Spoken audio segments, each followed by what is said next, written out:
مساجد کے آداب۔ الحمدللہ رب العالمین والصلاة والسلام علی سید المرسلین، اما بعد فاعوذ باللہ من الشیطان الرجیم، بسم اللہ الرحمن الرحیم۔ مساجد کے آداب مع دیگر دلچسپ سوال و جواب۔ درود شریف کی فضیلت۔ سرکار عالی وقار مدینے کے تاجدار دو عالم کے مالک و مختار حبیب پروردگار شفیع روز شمار جناب احمد مختار صلی اللہ تعالی علیہ وآلہ وسلم کا فرمان مشکبار ہے، جس نے مجھ پر ایک بار درود پاک پڑھا اللہ عز و جل اس پر 10 رحمتیں نازل فرماتا ہے، اور جو مجھ پر 10 مرتبہ درود پاک پڑھے اللہ عز و جل اس پر 100 رحمتیں نازل فرماتا ہے، اور جو مجھ پر 100 مرتبہ درود پاک پڑھے اللہ عز و جل اس کی دونوں آنکھوں کے درمیان لکھ دیتا ہے کہ یہ نفاق اور جہنم کی آگ سے آزاد ہے، اور اسے بروز قیامت شہداء کے ساتھ رکھے گا۔ صلو علی الحبیب صلی اللہ تعالی علی محمد۔ مسجد کا کوڑا کہاں ڈالا جائے؟ عرض، مسجد کا کوڑا کہاں ڈالا جائے؟ ارشاد، مسجد کا کوڑا یا مسجد کی چٹائی کے تنکے وغیرہ ایسی جگہ پھینکنا منع ہے جہاں بے ادبی کا اندیشہ ہو۔ چنانچہ حضرت علامہ علاء الدین محمد بن علی حسکفی علیہ رحمت اللہ القوی فرماتے ہیں، مسجد کی گھاس اور کوڑا جھاڑ کر کسی ایسی جگہ نہ ڈالیں جس سے اس کی تعظیم میں فرق آئے۔ یوں ہی مسجد کی کوئی چیز بوسیدہ ہو جائے تو اسے خرید کر بھی بے ادبی کی جگہ نہ لگایا جائے، جیسا کہ میرے آقا اعلی حضرت امام اہل سنت مجدد دین و ملت مولانا شاہ امام احمد رضا خان علیہ رحمت الرحمان کی بارگاہ میں سوال کیا گیا کہ مسجد کی کوئی چیز خراب ہو جائے اسے بیچ کر اس کی قیمت مسجد میں دیں، پھر دوسرا آدمی قیمت دے کر مسجد کی وہ چیز اپنے مکان میں رکھے تو اس کے لیے جائز ہے یا نہیں؟ تو اعلی حضرت رحمت اللہ تعالی علیہ نے جواباً ارشاد فرمایا، جائز ہے مگر اسے بے ادبی کی جگہ نہ لگائے۔ مسجد کے بقیہ ملبے کا حکم۔ عرض، مسجد کی نئی تعمیر کی وجہ سے پچھلی تعمیر کا ملبہ اگر بچ جائے تو اس ملبے کے بارے میں کیا حکم ہے؟ ارشاد، مسجد کی پچھلی تعمیر کے بچ جانے والے ملبے کا حکم بیان کرتے ہوئے میرے آقا اعلی حضرت علیہ رحمت رب العزت فرماتے ہیں، مسجد کا عملہ یعنی ملبہ جو بچ رہے اگر کسی دوسرے وقت مسجد کے کام میں آنے کا ہو اور رکھنے سے بگڑے نہیں تو محفوظ رکھیں، ورنہ بیع یعنی فروخت کر دیں اور اس کے دام یعنی قیمت مسجد کی عمارت ہی میں لگائیں۔ لوٹے، بوریا، تیل بتی وغیرہ میں صرف نہیں ہو سکتا۔ یہ سب کام متولی اور دیانتدار اہل محلہ کی زیر نگرانی ہو۔ بیع کسی ادب والے مسلمان کے ہاتھ ہو کہ وہ اسے کسی بے جا یا ناپاک جگہ نہ لگائے۔ لکڑی کے جلنے کے سوا کسی کام کی نہ رہی سقایہ مسجد کے صرف میں لائیں، اور اگر بیع کر دیں تو خریدنے والا بھی اس کو جلا سکتا ہے مگر اپلے کی معیت سے بچائیں۔ ایک اور مقام پر ارشاد فرماتے ہیں، حاکم اسلام اور جہاں وہ نہ ہو تو متولی مسجد و اہل محلہ کو جائز ہے کہ وہ چھپر کہ اب حاجت مسجد سے فارغ ہے کسی مسلمان کے ہاتھ مناسب داموں میں بیچ ڈالیں، اور خریدنے والا مسلمان اسے اپنے مکان، نشست یا باورچی خانے یا ایسے ہی کسی مکان پر جہاں بے تعظیمی نہ ہو ڈال سکتا ہے۔ پاخانہ یعنی بیت الخلاء وغیرہ مواضع بے حرمتی پر نہ ڈالنا چاہیے کہ علماء نے اس کوڑے کی بھی تعظیم کا حکم دیا ہے جو مسجد سے جھاڑ کر پھینکا جاتا ہے۔ مسجد میں سوال کرنا کیسا؟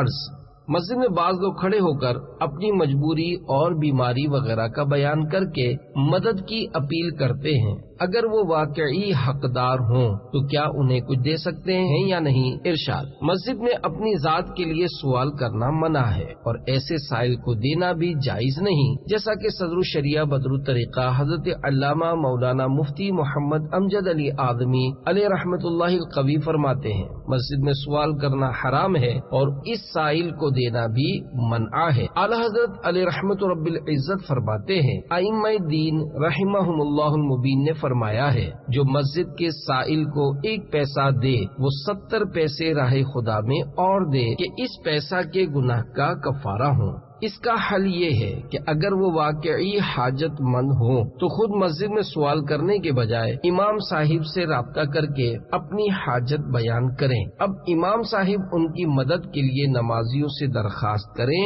تو اس میں کوئی حرج نہیں۔ مسجد یا مدرسے کے لیے چندہ کرنا۔ عرض، کیا مسجد میں مسجد، مدرسے یا کسی حاجت مند مسلمان کے لیے بھی چندہ نہیں کر سکتے؟ ارشاد، مسجد میں اپنی ذات کے لیے سوال کرنا منع ہے، کسی اور حاجت مند مسلمان یا دینی کام مثلا مسجد یا مدرسے کے لیے سوال کرنے کی ممانعت نہیں، جیسا کہ فتاوی رضویہ جلد 16 صفحہ 418 پر ہے۔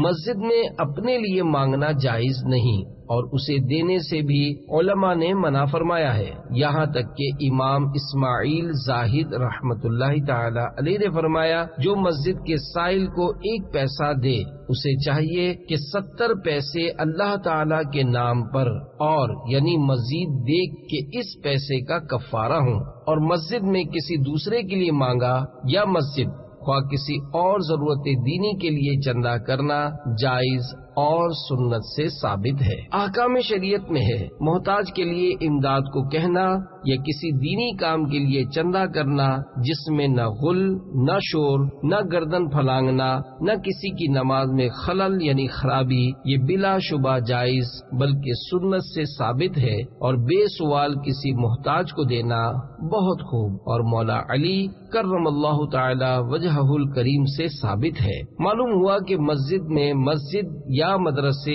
یا کسی حاجت مند مسلمان کے لیے چندہ کرنا جائز ہے۔ عموماً مساجد میں جمعۃ المبارک کے روز مساجد کے لیے چندہ کیا جاتا ہے، اس میں کچھ نہ کچھ دے دینا چاہیے کہ جمعہ کا دن تمام دنوں سے افضل ہے، اس میں ایک نیکی کا ثواب 70 گنا ہے۔ مسجد میں سے گزرنے کا حکم۔ عرض، مسجد کو راستہ بنانا کیسا ہے؟ ارشاد، مسجد کو راستہ بنانا یعنی اس کے کسی حصے میں سے ہو کر گزرنا جائز نہیں ہے۔ فقہاء کرام رحمہم اللہ سلام نے بلا ضرورت ایسا کرنے کو ناجائز فرمایا ہے۔ صدر الشریعہ بدر الطریقہ مفتی محمد امجد علی آدمی علیہ رحمت اللہ القوی فرماتے ہیں، مسجد کو راستہ بنانا یعنی اس میں سے ہو کر گزرنا ناجائز ہے۔ اگر اس کی عادت کرے تو فاسق ہے۔ اگر کوئی اس نیت سے مسجد میں گیا، وسط یعنی درمیان میں پہنچا کہ نادم ہوا تو جس دروازے سے اس کو نکلنا تھا اس کے سوا دوسرے دروازے سے نکلے یا وہیں نماز پڑھے پھر نکلے، اور وضو نہ ہو تو جس طرف سے آیا ہے واپس جائے۔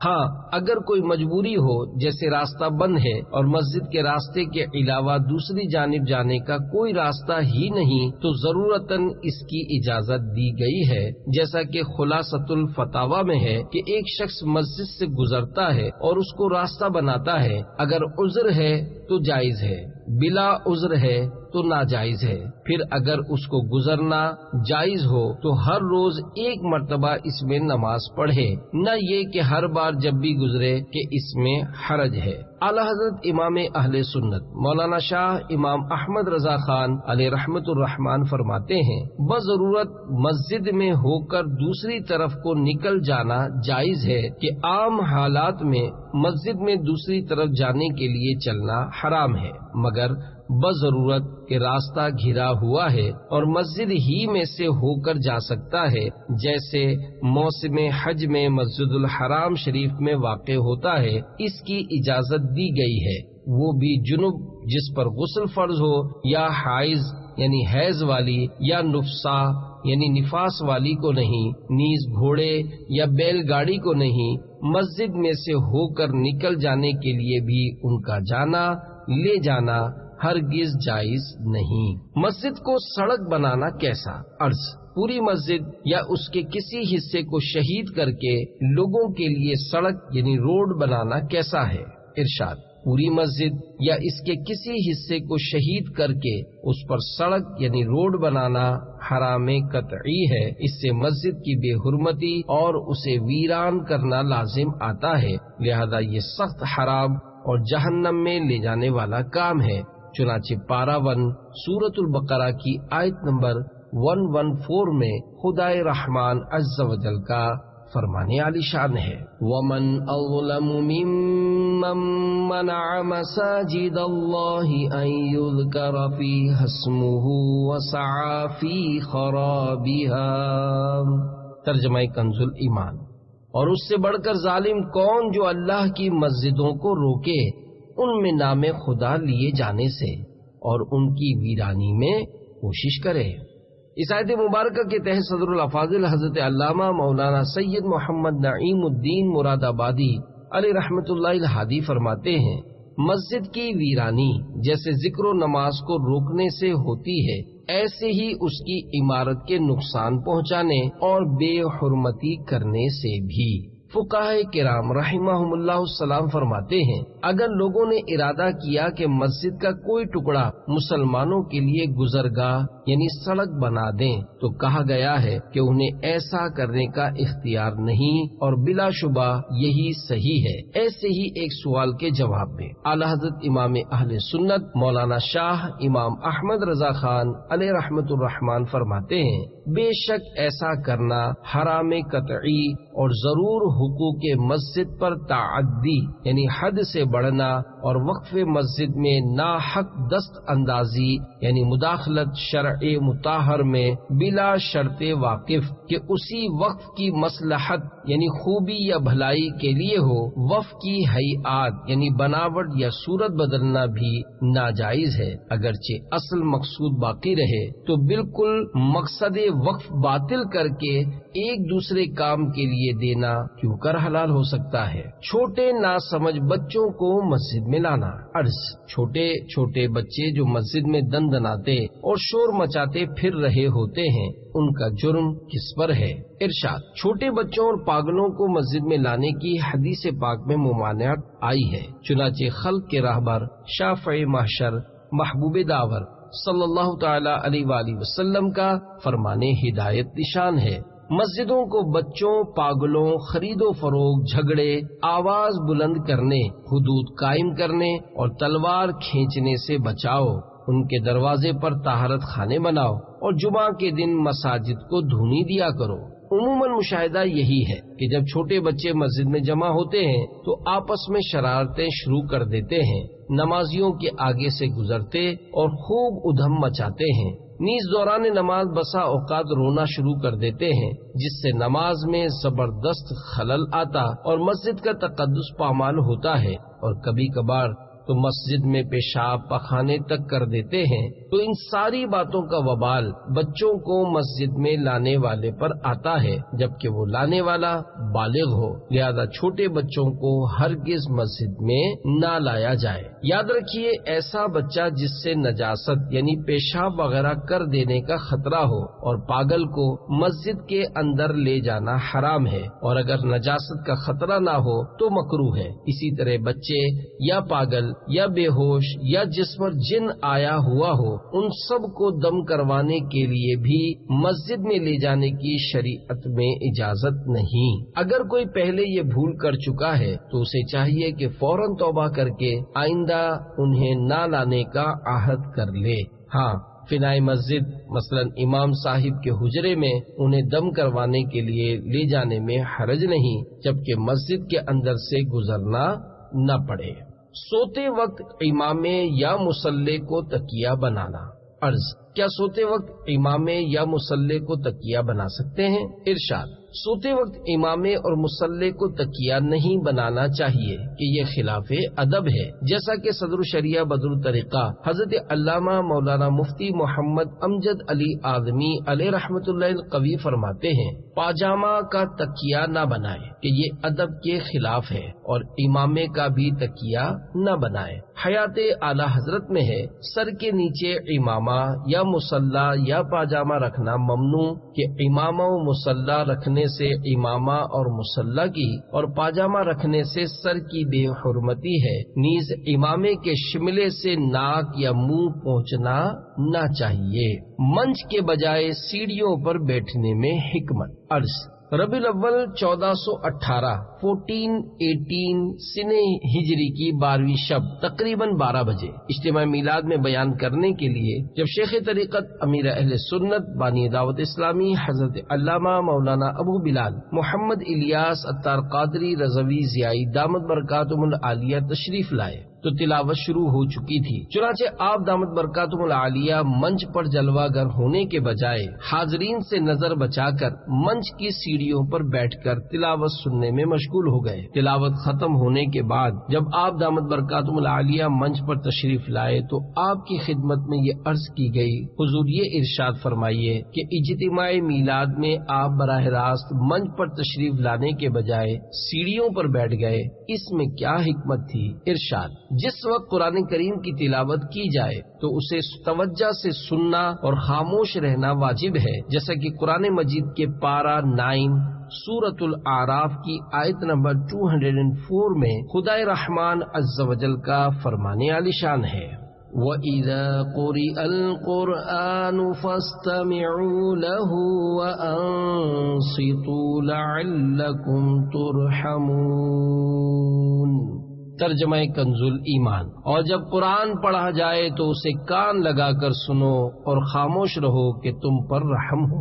اس آیت مبارکہ کے تحت صدر الافاضل حضرت علامہ مولانا سید محمد نعیم الدین مراد آبادی علیہ رحمت اللہ الہادی فرماتے ہیں، اس آیت سے ثابت ہوا کہ جس وقت قرآن کریم پڑھا جائے خواہ نماز میں یا خارج مسجد اس وقت سننا اور خاموش رہنا واجب ہے۔ فقہاء کرام رحمہم اللہ السلام فرماتے ہیں جب بلند آواز سے قرآن پڑھا جائے تو تمام حاضرین پر سننا فرض ہے، جبکہ وہ مجمع بغیر سننے کے حاضر ہو، ورنہ ایک کا سننا کافی ہے اگرچہ اور اپنے کاموں میں ہوں۔ میں چونکہ اجتماع میلاد میں حاضری کی سعادت پانے کے لیے حاضر ہوا تھا اور میرے ساتھ آنے والے اور اجتماع میلاد میں موجود اسلامی بھائی بھی اسی نیت سے حاضر ہوئے تھے، اس لیے ہم سب پر تلاوت قرآن کا سننا واجب تھا۔ دوران تلاوت اگر میں منچ یعنی اسٹیج پر آ جاتا تو عین ممکن تھا کہ لوگ کھڑے ہو جاتے اور کوئی نعرہ لگا دیتا۔ میں نہیں چاہتا تھا کہ میری وجہ سے کوئی اسلامی بھائی تلاوت قرآن نہ سننے کے گناہ میں پڑ جائے، اس لیے میں منچ یعنی اسٹیج کے اوپر آنے کے بجائے نیچے سیڑھیوں پر ہی بیٹھ گیا۔ بلند آواز سے تلاوت کرنے کی ممانعت۔ عرض بلند آواز سے قرآن مجید کی تلاوت کرنا کب منع ہے؟ ارشاد قرآن پاک کی تلاوت کرنا اور سننا بلا شبہ بڑے اجر و ثواب کا کام ہے۔ تلاوت قرآن کرنے والے کو ہر حرف کے بدلے ایک ایک نیکی عطا کی جاتی ہے جو 10 نیکیوں کے برابر ہوتی ہے، مگر چند ایسی صورتیں ہیں جن میں بلند آواز سے تلاوت کرنے کی فقہاء کرام رحمہم اللہ السلام نے ممانعت بیان فرمائی ہے۔ مجمع میں سب لوگ بلند آواز سے پڑھیں یہ حرام ہے، اکثر تیجوں میں سب بلند آواز سے پڑھتے ہیں یہ حرام ہے، اگر چند شخص پڑھنے والے ہوں تو حکم ہے کہ آہستہ پڑھیں۔ جہاں کوئی شخص علم دین پڑھا رہا ہے یا طالب علم دین کی تکرار کرتے یا مطالعہ کرتے ہوئے دیکھیں وہاں بھی بلند آواز سے قرآن پاک پڑھنا منع ہے۔ اسی طرح بازاروں میں اور جہاں لوگ کام میں مشغول ہوں بلند آواز سے پڑھنا ناجائز ہے۔ لوگ اگر نہ سنیں گے تو گناہ پڑھنے والے پر ہے۔ اگر کام میں مشغول ہونے سے پہلے اس نے پڑھنا شروع کر دیا ہو اور اگر وہ جگہ کام کرنے کے لیے مقرر نہ ہو تو اگر پہلے پڑھنا اس نے شروع کیا اور لوگ نہیں سنتے تو لوگوں پر گناہ، اور اگر کام شروع کرنے کے بعد اس نے پڑھنا شروع کیا تو اس پر گناہ۔ قرآن پاک پڑھ کر بھلا دینے کا گناہ۔ عرض بعض لوگ قرآن پاک حفظ کر کے بھلا دیتے ہیں، ان کے بارے میں کیا حکم ہے؟ ارشاد قرآن مجید حفظ کر کے بھلا دینے والے احادیث مبارکہ میں بیان کردہ وعیدوں کے مستحق ہے۔ چنانچہ ہادی راہ نجات سرور کائنات شاہ موجودات صلی اللہ تعالی علیہ وآلہ وسلم کا فرمان عبرت نشان ہے، میری امت کے ثواب مجھ پر پیش کیے گئے، یہاں تک کہ تنکا کہ آدمی جسے مسجد سے نکالتا ہے، اور میری امت کے گناہ میرے حضور پیش کیے گئے تو میں نے اس سے بڑا گناہ نہیں دیکھا کہ آدمی کو قرآن کی ایک سورت یا آیت یاد ہو اور پھر وہ اسے بھلا دے۔ حضرت سیدنا سعد بن عبادہ رضی اللہ تعالیٰ عنہ سے روایت ہے کہ سرکار نامدار مدینے کے تاجدار صلی اللہ تعالیٰ علیہ وآلہ وسلم کا فرمان عبرت نشان ہے، جس نے قرآن پاک پڑھ کر یاد کیا اور پھر اس کو بھول جائے تو قیامت کے دن اللہ عز و جل کے پاس کوڑی ہو کر آئے گا۔ ایک اور مقام پر ارشاد فرمایا، قیامت کے دن میری امت کو جس گناہ کا پورا بدلہ دیا جائے گا وہ یہ ہے کہ ان میں سے کسی کو قرآن پاک کی کوئی سورت یاد تھی، پھر اس نے اسے بھلا دیا۔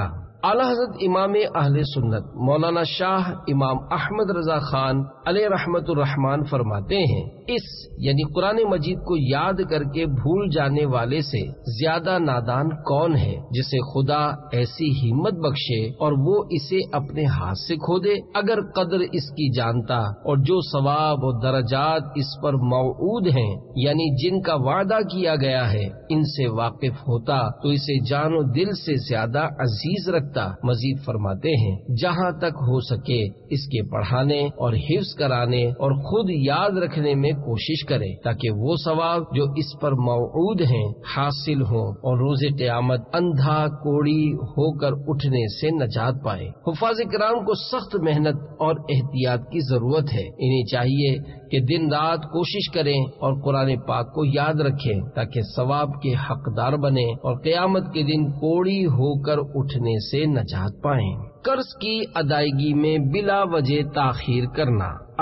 قرض کی ادائیگی میں بلا وجہ تاخیر کرنا یا قرض ہی دبا لینا کیسا ہے؟ ارشاد، فقہاء کرام رحمہم اللہ السلام نے بلا حاجت شرعی ادائے قرض میں تاخیر کو بھی ظلم قرار دیا ہے، تو کسی سے قرض لے کر سرے سے واپس ہی نہ کرنا تو اس سے بھی سخت تر معاملہ ہے۔ اس بارے میں چند احادیث مبارکہ ملاحظہ فرمائی اور اس سے بچنے کی کوشش کیجیے۔ سرکار علی وقار مدینے کے تاجدار حبیب پروردگار صلی اللہ تعالی علیہ وآلہ وسلم نے ارشاد فرمایا، قرض کی ادائیگی میں صاحب استطاعت کا ٹال مٹول کرنا ظلم ہے۔ استطاعت والے کا قرض کی ادائیگی میں ٹال مٹول کرنا اس کی آبرو یعنی عزت اور اس کی سزا کو حلال کر دیتا ہے، یعنی اسے برا کہنا، اس پر تان و تشنیع کرنا جائز ہو جاتا ہے۔ تاجدار مدینہ راحت قلب و سینہ صلی اللہ تعالی علیہ وآلہ وسلم نے ارشاد فرمایا، شہید یعنی وہ شخص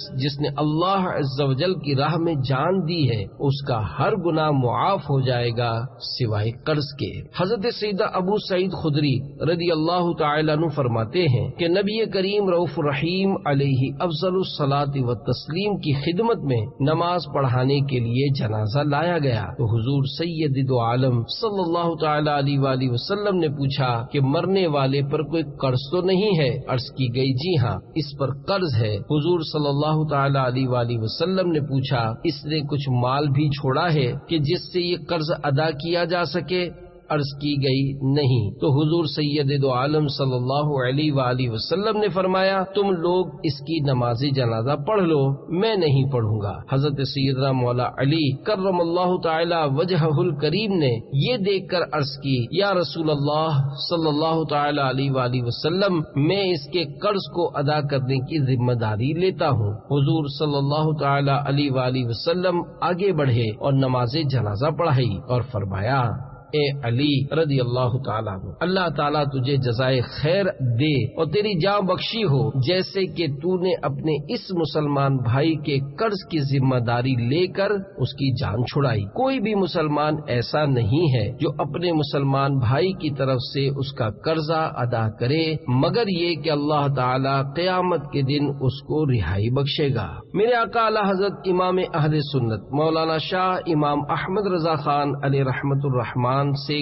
قرضے کی ادائیگی میں سستی اور جھوٹے حیل و حجت کرنے والے شخص زید کے بارے میں استفسار ہوا تو آپ رحمت اللہ تعالی علیہ نے ارشاد فرمایا، زید فاسق و فاجر، مرتکب کبائر، ظالم، کذاب، مستحق عذاب ہے۔ اس سے زیادہ اور کیا القاب اپنے لیے چاہتا ہے؟ اگر اس حالت میں مر گیا اور دین یعنی قرض لوگوں کا اس پر باقی رہا، اس کی نیکیاں ان قرض خواہوں کے مطالبے میں دی جائیں گی، اور کیوں کر دی جائیں گی یعنی کس طرح دی جائیں گی یہ بھی سن لیجئے۔ تقریباً 3 پیسہ دین یعنی قرض کے عوض یعنی بدلے 700 نمازیں باجماعت دینی پڑیں گی۔ جب اس قرضہ دبا لینے والے کے پاس نیکیاں نہ رہیں گی، ان قرض خواہوں کے گناہ اس مقروض کے سر پر رکھے جائیں گے اور آگ میں پھینک دیا جائے گا۔ میٹھے میٹھے اسلامی بھائیوں، حقوق العباد کا معاملہ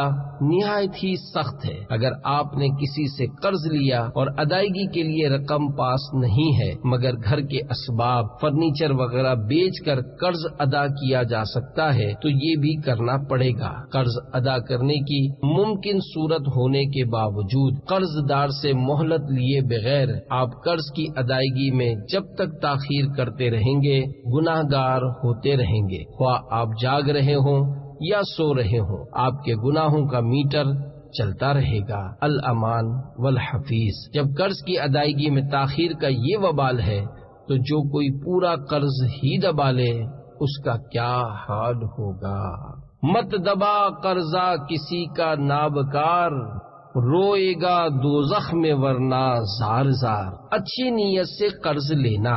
عرض: اگر کوئی شخص قرض لے اور اس کی نیت بھی ادا کرنے کی ہو مگر اس کے باوجود وہ ادا نہ کر پائے تو ایسے شخص کے بارے میں کیا حکم ہے؟ ارشاد: اگر کوئی شخص ادا کرنے کی نیت سے قرض لے تو اللہ عز و جل اس کی اچھی نیت کی بدولت اس کے لیے اسباب پیدا فرما دے گا جس سے اس کا قرض اتر جائے گا۔ حضور اکرم نور مجسم صلی اللہ تعالی علیہ وآلہ وسلم کا فرمان معظم ہے، جس شخص نے لوگوں کا مال بطور قرض لیا اور وہ اس کے ادا کرنے کی نیت رکھتا ہے تو اللہ عز و جل اس کی طرف سے ادا کر دیتا ہے، اور جو حزم کرنے کے لیے لیتا ہے اللہ تعالیٰ اسے ادا کرنے کی توفیق نہیں دیتا۔ اس حدیث پاک کے تحت شارح بخاری مفتی شریف الحق امجدی علیہ رحمت اللہ القوی فرماتے ہیں، یہ حسن نیت کی برکت اور بد نیت کی نحوست کا بیان ہے کہ جو شخص انشراح صدر کے ساتھ ادا کرنا چاہے گا اللہ عز و جل اس کی مدد فرمائے گا، وہ آخرت کے مؤاخذہ سے بچ سکے، اور جس کی نیت میں فطور ہوتا ہے اسے اس توفیق سے محروم رکھتا ہے اور وہ قرض ادا نہ کرنے کے وبال میں گرفتار رہتا ہے۔ اچھی نیت سے قرض لینے والے کے قرض کی ادائیگی کے لیے فرشتے دعا کرتے ہیں، جیسا کہ حجت الاسلام حضرت سیدنا امام محمد بن محمد غزالی علیہ رحمت اللہ الوالی فرماتے ہیں، جو شخص قرض لیتا ہے اور یہ نیت کرتا ہے کہ میں اچھی طرح ادا کر دوں گا تو اللہ عز و جل اس پر چند فرشتے مقرر فرما دیتا ہے جو اس کی حفاظت کرتے اور اس کے لیے دعا کرتے ہیں کہ اس کا قرض ادا ہو جائے، اور اگر قرض دار قرض ادا کرنے کی طاقت رکھتا ہے تو اب قرض خواہ کی مرضی کے بغیر ایک گھڑی بھر بھی تاخیر کرے گا تو گناہگار ہوگا اور ظالم قرار پائے گا، چاہے روزے کی حالت میں ہو یا سویا ہوا ہو، اس کے ذمے برابر گناہ لکھا جاتا رہے گا اور ہر حال میں اس پر اللہ عز و جل کی لعنت پڑتی رہے گی۔ یہ ایک ایسا گناہ ہے جو نیند کی حالت میں بھی اس کے ساتھ رہتا ہے، اور ادا کرنے کی طاقت کے لیے یہ شرط نہیں کہ نقد رقم ہو، بلکہ اگر کوئی چیز مثلا گھر کے برتن، فرنیچر، فریزر وغیرہ بیچ کر ادا کر سکتا ہے تو ایسا بھی کرنا پڑے گا۔ قرض دار کو مہلت دینے کے فضائل۔ عرض: کیا قرض دار کو مہلت دینے کی بھی کوئی فضیلت ہے؟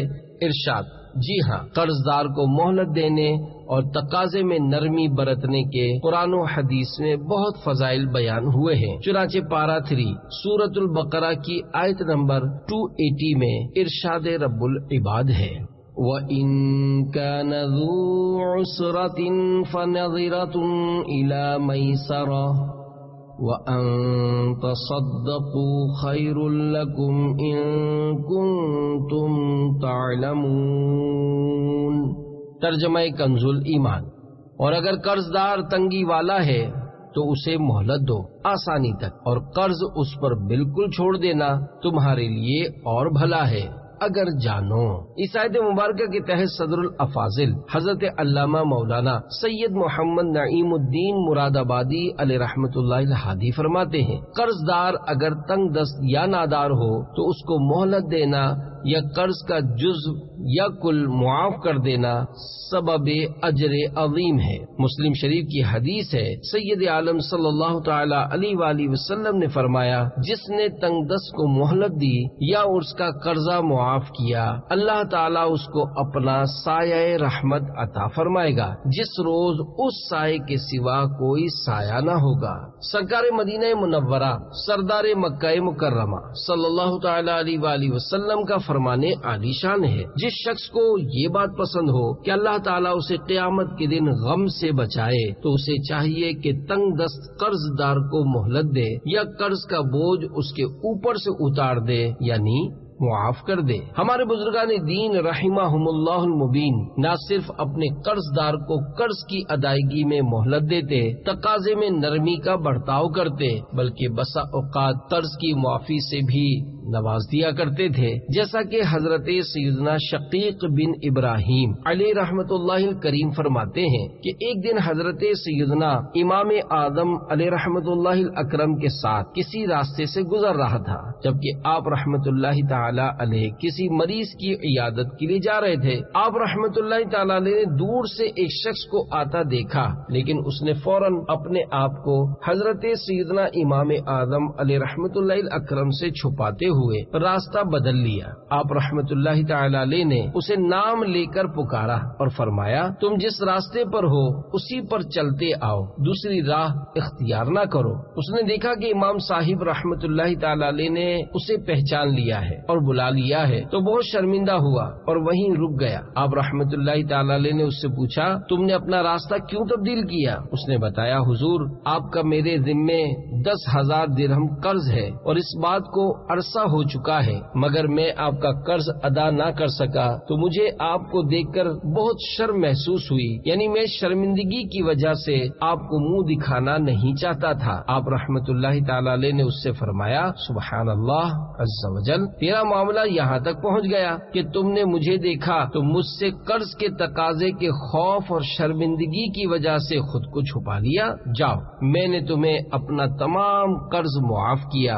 اور میں خود اس پر گواہ ہوں، آئندہ مجھ سے آنکھ نہ بچانا، اور میری طرف سے جو چیز تمہارے دل میں داخل ہوئی ہے اس سے خود کو بری سمجھ کر مجھ سے ملا کرو۔ حضرت سیدنا شقیق بن ابراہیم علیہ رحمت اللہ الکریم فرماتے ہیں کہ آپ رحمت اللہ تعالی علیہ کا یہ حسن سلوک دیکھ کر میں نے جان لیا کہ آپ رحمت اللہ تعالی علیہ واقعی زاہد یعنی دنیا سے بے رغبتی رکھنے والے ہیں۔ میٹھے میٹھے اسلامی بھائیوں، دیکھا آپ نے کہ ہمارے امام اعظم علیہ رحمت اللہ الاکرم نے اپنے قرض دار کا شرمندگی کی وجہ سے چھپ کر راستہ بدلنا بھی گوارا نہ کیا اور کمال حسن سلوک اور دریا دلی کا مظاہرہ کرتے ہوئے اس کا تمام قرض معاف فرما دیا۔ کاش ہمیں بھی یہ جذبہ نصیب ہو جائے کہ ہم بھی اپنے قرض داروں کے ساتھ تقاضے میں نرمی برتنے اور ممکنہ صورت میں اچھی نیتوں کے ساتھ قرض معاف کر کے اجر و ثواب کمانے والے بن جائیں۔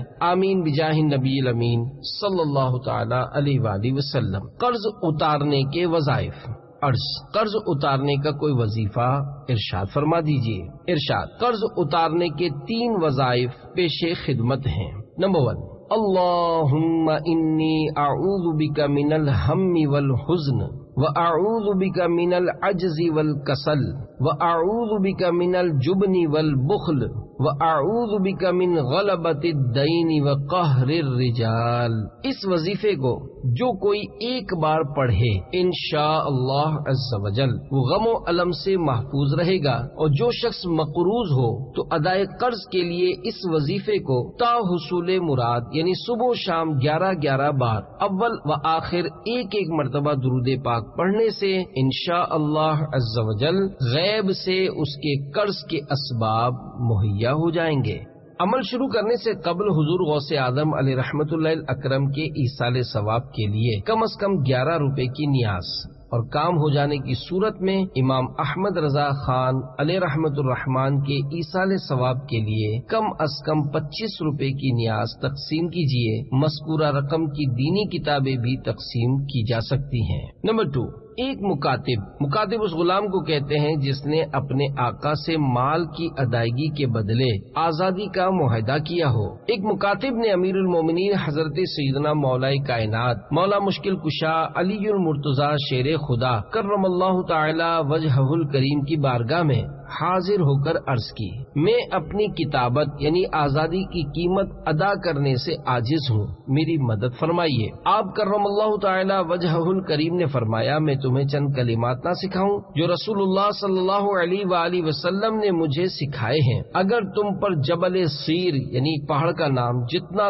قرض ہوگا تو اللہ تعالیٰ تمہاری طرف سے ادا کر دے گا۔ تم یوں کہا کرو، اللہم اکفنی بحلالک عن حرامک وَأَغْنِنِي بِفَضْلِكَ عَمَّنْ سِوَاكَ۔ آپ بھی تا حصول مراد ہر نماز کے بعد 11 بار اور صبح و شام 100 بار روزانہ اول و آخر ایک بار درود شریف کے ساتھ یہ کلمات پڑھیے، انشاءاللہ عز وجل قرض اتر جائے گا۔ نمبر 3، حضرت سیدنا معاذ بن جبل رضی اللہ تعالیٰ عنہ فرماتے ہیں کہ میں ایک دفعہ نماز جمعہ میں شریک نہ ہو سکا۔ حضور پرنور شافع یوم النشور صلی اللہ تعالیٰ علیہ وآلہ وسلم نے وجہ دریافت فرمائی تو میں نے عرض کی کہ میں نے یوحنا بن باریہ یہودی کا کچھ قرض دینا تھا، وہ میرے دروازے پر تاڑ لگائے بیٹھا تھا کہ میں باہر نکلوں اور وہ مجھے حراست میں لے لے اور آپ صلی اللہ علیہ وآلہ وسلم کی خدمت میں حاضر ہونے سے روک دے۔ حضور پرنور شافع یوم النشور صلی اللہ تعالی علیہ وآلہ وسلم نے فرمایا، اے معاذ رضی اللہ تعالیٰ عنہ، کیا تم پسند کرتے ہو کہ اللہ تعالیٰ تمہارا قرض ادا فرمائے؟ میں نے عرض کی جی ہاں۔ تو آپ صلی اللہ علیہ وآلہ وسلم نے فرمایا، ہر روز یہ پڑھا کرو، قل اللہم مالک الملک تؤتی الملک من تشاء وتنزع الملک ممن تشاء وتعز من تشاء وتذل من تشاء بیدک الخیر انک علی کل شیء قدیر تولج اللیل فی النہار وتولج النہار فی اللیل وتخرج الحي من الميت وتخرج الميت من الحي وترزق من تشاء بغير حساب رحمن الدنيا والآخرة ورحيمهما تعطي منهما من تشاء وتمنع منهما من تشاء اقضي عني ديني، یعنی یوں عرض کر، اے اللہ ملک کے مالک، تو جسے چاہے سلطنت دے اور جس سے چاہے سلطنت چھین لے اور جسے چاہے عزت دے اور جسے چاہے ذلت دے، ساری بھلائی تیرے ہی ہاتھ ہے، بے شک تو سب کچھ کر سکتا ہے۔ تو دن کا حصہ رات میں ڈالے اور رات کا حصہ دن میں ڈالے اور مردہ سے زندہ نکالے اور زندہ سے مردہ نکالے اور جسے چاہے بے گنتی دے، اے دنیا اور آخرت میں بہت مہربانی اور رحمت فرمانے والے، دنیا اور آخرت میں سے جسے تو چاہتا ہے ان میں سے عطا فرماتا ہے اور جسے چاہتا ہے ان میں سے روک لیتا ہے، مجھ سے میرا قرض اتار دے۔ اگر تجھ پر زمین کے برابر سونا بھی قرض ہوگا تو اللہ تعالی ادا فرمائے گا۔ ایئر فریشنر کے نقصانات۔ عرض، ایئر فریشنر کے ذریعے خوشبو کا چھڑکاؤ یعنی اسپرے عام ہوتا جا رہا ہے، اس میں کوئی نقصان تو نہیں؟ ارشاد، ایئر فریشنر کا استعمال عام ہوتا جا رہا ہے۔ عموماً اس کا چھڑکاؤ ایسے کمروں میں کیا جاتا ہے جو بند رہتے ہیں، اس سے وقتی طور پر خوشبو تو آ جاتی ہے، کمرے معطر ہو جاتے ہیں، لیکن پھر ناک اٹ جاتی ہے اور خوشبو ہونے کے باوجود کمرے میں موجود افراد کو محسوس نہیں ہوتی۔ جب کمرے میں ایئر فریشنر کا چھڑکاؤ کیا جاتا ہے تو اس کے کیمیائی مادے فضا میں پھیل جاتے ہیں اور سانس کے ذریعے پھیپھڑوں میں پہنچ کر نقصان پہنچاتے ہیں۔ ایک طبی تحقیق کے مطابق ایئر فریشنر کے استعمال سے جلد کا سرطان یعنی اسکن کینسر ہو سکتا ہے، لہذا ایئر فریشنر سے خوشبو کا چھڑکاؤ مت کیجیے کہ چند لمحوں کی خوشبو کی خاطر اتنا بڑا خطرہ مول لینا عقل مندی نہیں۔ کمرہ خوشبودار کرنے کا طریقہ۔ عرض، کمرے کو خوشبودار کرنے کے لیے کیا کرنا چاہیے؟ ارشاد، کمرے کو خوشبودار کرنے کے لیے لوبان یعنی لوبان ایک مخصوص درخت کے تنے سے نکلنے والی رال دار گوند ہے۔ غالباً پاکستان میں اس کی پیداوار نہیں ہوتی، لہذا یہاں عموماً نقلی لوبان فروخت کیا جاتا ہے، اور اگر خالص لوبان دستیاب بھی ہو تو اس کی قیمت بہت زیادہ ہوگی۔ البتہ ہند میں لوبان کے درخت پائے جاتے ہیں۔ تو فرمائے کہ کمرے کو خوشبودار کرنے کے لیے لوبان کی دھنی دیں۔ لوبان جہاں فضا کو معطر کرتا ہے وہاں جراثیم کا بھی خاتمہ کرتا ہے۔ آج کل پروں والے کیڑے مارنے کے لیے جن ادویہ یعنی فلائنگ انسیکٹ کلر کا چھڑکاؤ یعنی اسپرے کیا جاتا ہے، ان کی جگہ لوبان کا استعمال کیجیے کہ اس کی دھنی اگر سانس میں بھی چلی جائے تو نقصان کے بجائے فائدہ ہی پہنچاتی ہے اور گلے کی سوزش کو دور کرتی ہے، بشرط یہ کہ خالص لوبان ہو۔ اگر خالص لوبان کے ساتھ سعتر یعنی اس کی خشک شاخیں اور پتیاں ملا کر دھنی دی جائے تو نہ صرف آپ کا کمرہ مہک اٹھے گا بلکہ اس کی دھنی مکھی، مچھر، لال بیگ، چپکلیوں اور دیگر کیڑے مکوڑوں کو بھگاتی ہے۔ میٹھے میٹھے اسلامی بھائیوں، اپنے ارد گرد اور گھروں کے ماحول کو صاف ستھرا اور خوشبودار رکھیے کہ اس سے جہاں جراثیم کا خاتمہ ہوتا ہے وہیں گھروں میں برکت بھی ہوتی ہے، جیسا کہ حضرت سیدنا شیخ ابو العباس بونی علیہ رحمت اللہ القوی فرماتے ہیں، خوشبو سلگانے سے گھر میں برکت ہوتی ہے۔ مدنی ماحول میں استقامت۔ عرض، دعوت اسلامی کے مدنی ماحول میں استقامت کیسے حاصل ہو سکتی ہے؟ ارشاد، دعوت اسلامی کے مدنی ماحول میں استقامت حاصل کرنے کے لیے اپنے بڑوں کی اطاعت بہت ضروری ہے۔ اگر آپ اپنے ذیلی، حلقہ، علاقائی یا ڈویژن مشاہد کے نگران الغرض جس کے بھی آپ ماتحت ہیں ان پر تنقید کرتے رہیں گے تو اس کی نحوست آپ کو مدنی ماحول سے دور کرتی چلی جائے گی۔ لہذا اپنے ذمہ داران کے بارے میں حسن ظن رکھتے ہوئے شریعت کے دائرے میں رہ کر ان کی اطاعت کیجیے، انشاءاللہ عز و جل اس کی برکت سے استقامت آپ کا مقدر بن جائے گی۔ دعوت اسلامی کے مدنی ماحول میں استقامت کا ایک بہترین ذریعہ مدنی کام بھی ہے۔ جو اسلامی بھائی مدنی کام کرتے رہتے ہیں تو ان کی جان پہچان ہر خاص و عام سے ہو جاتی ہے۔ اب اگر وہ کسی دن نہیں آتے تو لوگ ان کے بارے میں پوچھ گچھ کرتے ہیں کہ آج فلاں فلاں اسلامی بھائی نہیں آئے، اور جب وہ اسلامی بھائی اگلے دن آتے ہیں تو لوگ ان سے خیریت دریافت کرتے ہیں، تو یوں ایک محبت بھرا ماحول بنتا اور مدنی کاموں میں دل لگتا ہے۔ یاد رکھیے، جسے مدنی کاموں میں استقامت مل گئی تو انشاءاللہ عز و جل اسے مدنی ماحول میں بھی استقامت نصیب ہوگی۔ مدنی کاموں اور مدنی ماحول میں استقامت کا ایک ذریعہ ذمہ داری قبول کرنا بھی ہے۔ جب کسی باصلاحیت اسلامی بھائی کو کوئی ذمہ داری ملتی ہے تو وہ اپنی ذمہ داری کو احسن طریقے سے نبھانے کی کوشش کرتا ہے، اور وہ اپنے اس مقصد میں اسی وقت کامیاب ہوتا ہے جب وہ خود مدنی کام کرتا ہے، کیونکہ اگر وہ خود مدنی کام نہ کرے تو کما حقہ دوسرے اسلامی بھائیوں کو بھی اس کی ترغیب نہیں دلا سکے گا کہ ترغیب دلانے کے لیے سراپا ترغیب بننا پڑتا ہے۔ بہرحال ذمہ داری لینے سے سستی جاتی اور چستی آتی ہے، اور ذمہ دار کا یہ ذہن بنتا ہے کہ اگر میں نہ گیا تو مسجد درس نہیں ہوگا، یا پھر مدرسۃ المدینہ برائے بالغان میں اسلامی بھائی نہیں آئیں گے، یا علاقائی دورہ برائے نیکی کی دعوت نہیں ہو سکے گا، یا کہیں نئے اسلامی بھائی ٹوٹ نہ جائیں، یا پرانے اسلامی بھائیوں کے حوصلے ماند نہ پڑ جائیں، تو اس خوف سے وہ مدنی کاموں میں متحرک رہتا ہے۔ یوں ذمہ دار کے لیے مدنی کاموں اور مدنی ماحول میں استقامت کے اسباب ہوتے رہتے ہیں۔ اس کے علاوہ اللہ تبارک و تعالی سے دعا بھی کرتے رہنا چاہیے، یا اللہ عز و جل مجھے مرتے دم تک مدنی مرکز کا مطیع و فرما بردار بنا کر دعوت اسلامی کے مدنی ماحول میں استقامت اور مدنی کاموں کی توفیق عطا فرما، اور مرتے وقت ایمان پر خاتمہ نصیب فرما، آمین بجاہ النبی الامین صلی اللہ تعالی علیہ وآلہ وسلم۔ اسلامی بھائیوں کو مدنی ماحول کے قریب کرنے کا طریقہ۔ عرض، جو اسلامی بھائی روٹ کر دعوت اسلامی کا مدنی کام چھوڑ بیٹھے ہوں انہیں کیسے قریب کیا جائے؟ ارشاد، جو اسلامی بھائی روٹ کر دعوت اسلامی کا مدنی کام چھوڑ بیٹھے ہوں انہیں نرمی اور حکمت عملی کے ساتھ مدنی ماحول کی برکتیں بتا کر دوبارہ مدنی ماحول سے وابستہ کرنے کی کوشش کرنی چاہیے۔ الحمدللہ عز و جل مرکزی مجلس شورا نے 19 مدنی پھولوں پر مشتمل ایک پمفلٹ شائع کیا ہے جو ہر مدنی مشورے میں تلاوت و نعت کے بعد پڑھ کر سنایا جاتا ہے۔ اس میں یہ بھی ہے کہ ایسوں کو ڈھونڈتے رہیں جو پہلے آتے تھے